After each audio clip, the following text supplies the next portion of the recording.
Moi, chers amis, c'est pour moi un plaisir immense pour ensemble avec vous jeudi à qui c'est mardi 11 novembre pour nous poursuivre avec l'étude École Sabbat semaine. Moi, je voulais rappeler que semaine ça, nous avons étudié ensemble, étude numéro 7, loyauté suprême, adorée en zone de combat. Mais jeudi, on a appris ensemble des hôtels de renouveau. Bien avant que nous développions ensemble portion d'études pour journée, on nous priait. Nous remercions éternel notre Père et notre Dieu pour tout ce qu'on fait pour nous. Et pour ça encore, qu'on a réalisé dans la vie, nous merci parce qu'on a nos opportunités pour nous capables d'étudier ensemble parole. Nous avons capable d'ouvrir l'intelligence, nous, comme ça nous capables de comprendre et mettre en application. Bénis-nous, protégez-nous. Dans le nom de Jésus, nous prions. Amen. Les amis, moi, remercie, féliciter, encourager. Il faut que même vous fait jour après jour pour capable d'étudier la parole de Dieu à travers le guide d'études École Sabbat. Je me rappelle, chaque fois que je étudier, c'est toujours encourager. Partager études avec entourage pour faciliter plus de monde. Arriver étudier les leçons école du sabbat. C'est pourquoi abonner. Profitez de ça et puis encourager l'autre monde pour faire même gens avec vous. Ce maintenant, nous avons développé ensemble étude numéro 7. Loyauté suprême, adorée en zone de combat. Verset à mémoriser, Matthieu chapitre 6, verset 33. Cherchez premièrement le royaume et la justice de Dieu. Et toutes ces choses vous seront données par-dessus. Matthieu chapitre 6, verset 33. Ces paroles, ça nous vient pour nous mémoriser pendant semaine. Je dis alors pour ensemble des hôtels renouveau. Des hôtels renouveau, c'est ça que nous allons considérer ensemble. Et qu'est-ce que ça, hôtel là, lui-même? Hôtel là, c'est là que le peuple bon Dieu a. C'est un espace qu'il a construit et pour être capable de faire sacrifice pour l'Éternel, pour faire une série de rituels et qui te gagnent une valeur importante et dans le temps peuple bon Dieu. Et hôtel ça autre qu'on a rappelé un pile bagaille par que bon Dieu défend ensemble avec eux et montrer comment ils dépendent de bon Dieu en dépit de toute capacité que bon Dieu ba eux, mais ils doivent comprendre que ils dépendent de bon Dieu ça. Hôtel là et c'est là qu'on fait sacrifice, c'est là que qu'on a adoré tout. Il y a un bon rituel qui qu'on fait là-dedans. Nous allons lire plusieurs textes ça. C'est nous gagne Josué chapitre 8 verset 30 et 31, Deutéronome chapitre 11 verset 26 à 30, Deutéronome 27 verset 2 à 10. Nous allons regarder qui ça qui pousse Josué bâti un hôtel pour Seigneur. Nous allons regarder ensemble premier texte là qui c'est Josué chapitre 8 verset 30 et 31. Alors Josué bâtit un hôtel à l'Éternel, le Dieu d'Israël, sur le mont Ébal. Comme Moïse, serviteur de l'Éternel, l'avait ordonné aux enfants d'Israël, et comme il est écrit dans le livre de la loi de Moïse, c'est un hôtel de pierre brute sur lesquels on ne porta point le fer. Ils offrirent sur cet hôtel des holocaustes à l'Éternel, et ils présentèrent des sacrifices d'action de grâce. Donc, allez pour l'autre texte, voir ça. C'est dans Deutéronome, chapitre 11, nous allons lire ensemble. Et verset ça que nous joignons. Verset que nous joignons dans le chapitre ça, nous allons lire 4 versets, 4 ou 5 versets. C'est Deutéronome, chapitre 11, verset 26, pour nous arriver dans verset 30. C'est paroles ça que nous allons lire ensemble. Vois, je mets aujourd'hui devant vous la bénédiction et la malédiction. La bénédiction, si vous obéissez au commandement de l'Éternel, votre Dieu, que je vous prescris en ce jour. La malédiction, si vous n'obéissez pas au commandement de l'Éternel, votre Dieu, et si vous vous détournez de la voie que je vous prescris en ce jour, pour aller après d'autres dieux que vous ne connaissez point. Et lorsque l'Éternel, ton Dieu, t'aura fait d'entrer le pays dont tu vas prendre possession, tu prononceras la bénédiction sur la montagne de Garizim et la malédiction sur la montagne d'Ébal. Ces montagnes ne sont-elles pas de l'autre côté du Jourdain, derrière le chemin de l'Occident, au pays des Cananéens qui habitent dans la plaine vis-à-vis de Gilgal, près des chaînes de Morée. Nous allons aller pour le texte, c'est Deutéronome, chapitre 27. Nous allons aller ensemble, parole ça yo, depuis le verset 2 pour arriver au verset 10. Lorsque vous aurez passé le Jourdain pour entrer dans le pays que l'Éternel ton Dieu te donne, tu dresseras de grandes pierres et tu les enduiras de chaux. Tu écriras sur ces pierres toutes les paroles de cette loi.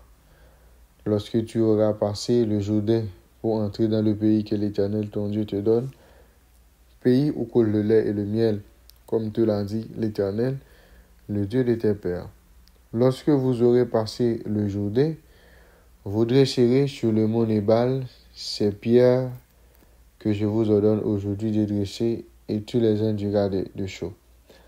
Là, tu bâtiras un autel à l'Éternel, ton Dieu, un autel de pierre sur lesquels tu ne porteras point de fer.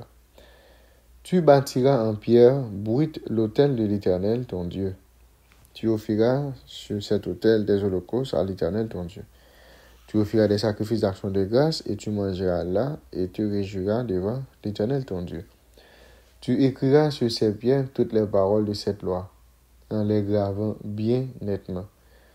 Moïse et les sacrificateurs, les Lévites, parlaient à tout Israël et dirent, Israël, sois attentif et écoute.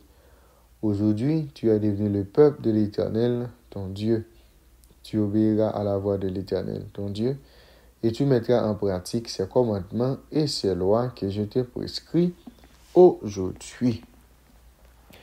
Dans l'époque patriarche, hôtel yo te marqué parcours pèlerinage.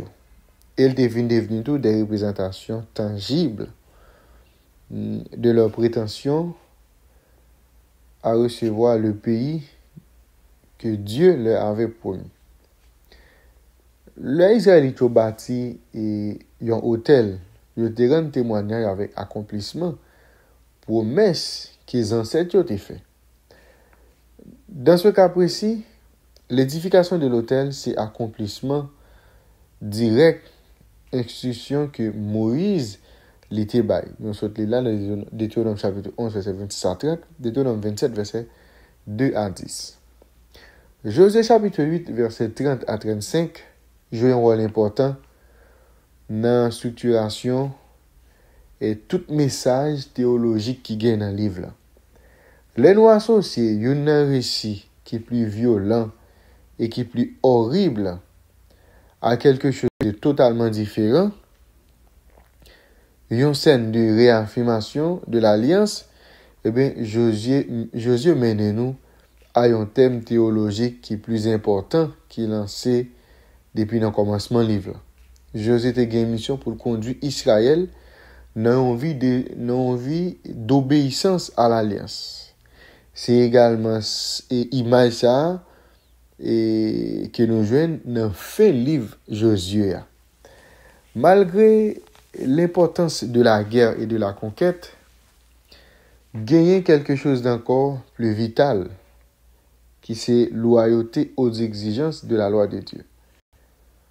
Conquête là, c'est une étape dans la réalisation plan bon Dieu pour Israël et restauration de toute l'humanité. La fidélité au précepte de la Torah lui constitue, ça nous est la question ultime dans le sort de l'humanité. Josué écrit la copie de la loi sur de grandes pierres blanchies à la chaux, différentes des pierres de l'autel. Ainsi, les pierres qui contenaient sans doute les 10 commandements, les formaient un monument distinct dans les environnements de l'autel, rappelant constamment aux Israélites les privilèges et les devoirs qui supposaient l'alliance. Josué préfigurait Jésus et Nouveau Testament. Côté mission, c'était ramener l'humanité dans l'obéissance à Dieu. Pour accomplir l'objectif ça, eh bien, Josué était dû engager dans un conflit contre les puissances du mal. Son but ultime était d'accomplir les conditions de l'alliance pour notre compte. Bon, ça en parlant de Jésus. Car autant il y a de promesses de Dieu, en lui est le oui, en lui est l'amen, à la gloire de Dieu, et bien par nous. C'est travail ça, Jésus devine fait, et c'est travail ça tout, Josué te gagné pour te faire, qui s'était ramené l'homme, et bien, dans obéissance à la parole de Dieu. Pendant l'homme a fait tout exploit qui nous aujourd'hui, bon Dieu t'a aimé que l'homme soumette avec volonté. Quel que soit le niveau de connaissance l'homme capable de arriver, quel que soit exploit qu'il est capable de faire, c'est comme ça le toujours dans tout, depuis le monde existe, Dieu souhaitait que les hommes soumettent avec volonté. En plus, fois, même ensemble avec vous, quand nous commençons à prendre position, nous commençons à gagner niveau dans la société, position nous commence à élever, et nous faisons un peu de bagaille. Nous mettons de côté, bon Dieu, et nous oublions ses capacités, nous, intelligence, nous, santé, nous, vie, nous, de toutes sorties de bon Dieu. Et bien, nous, et peuple, ça, tu dois apprendre à connaître dans toutes circonstances, bon Dieu, et soumettre ensemble avec lui. Ou qu'a fait exploit dans tout domaine, dans quelque soit salier. D'ailleurs, chrétien, par un monde, qui doit réduire à rien, mais dans quel que soit niveau, nous sommes capables, bon Dieu, souhaiter que nous connaissons, c'est lui-même qui gagne contrôle la vie, nous, que nous-mêmes nous marchons dans l'obéissance ensemble avec lui. Et bien, notre peuple, tu dois bâtir un hôtel. Par rapport avec ça, Moïse te dit, eh bien, hôtel, ça, il rappelle, eh bien, qui est-ce qui met yo? Comment yo doit vivre en harmonie ensemble avec bon Dieu, ça? Vivre en harmonie, yo ensemble avec l'autre. En plus, fois même ensemble avec vous, nous voulons en harmonie ensemble avec bon Dieu. Pendant ce temps, nous pas en harmonie avec si là, que nous côtoyons chaque jour. Moun qui n'a pour yo, nous pas en paix ensemble avec yo, nous pas vivre bien ensemble avec yo. Pendant ce temps, nous voulons développer une bonne relation ensemble avec bon Dieu. Oui, il est important pour nous avoir une bonne relation ensemble avec bon Dieu. Il est important également pour que nous soyons capables d'avoir une bonne relation avec Sila qui nous entourage. Quelles pratiques spirituelles d'aujourd'hui peuvent avoir les mêmes fonctions que l'édification d'hôtels d'autrefois? Nous allons apprendre ensemble des hôtels de renouveau. Bien avant d'aller, nous prions. Merci Père des cieux pour révélation parole. Aidez-nous pour que de jour en jour nous comprenions et bien en application. Nous avons mérite. Dans le nom de Jésus, nous prions. Amen. Vous avez déjà, M. bonne étude, bonne journée et à la prochaine.